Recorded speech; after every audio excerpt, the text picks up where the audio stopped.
নমস্কার।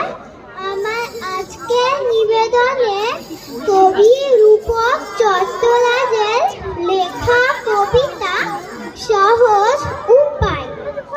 মা বললেন কানটি মুলে, পাজি হতচ্ছাড়া, লেখাপড়া শিখে তুলে কেবল আনতে মারা।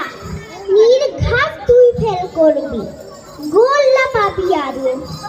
একই ক্লাসে থাকলে বুঝি বুদ্ধি খোলে কারো। কান ছাড়ো মা, বলছি শোনো, এক্ষুনি সব খুলে বললে কিছুই রয় না মনে, মুখস্থ যাই ভুলে। তার চেয়ে মা মনে রাখার দাও না সহজ মন্ত্র, কিংবা মাথায় দাও বসিয়ে কম্পিউটার যন্ত্র। নমস্কার।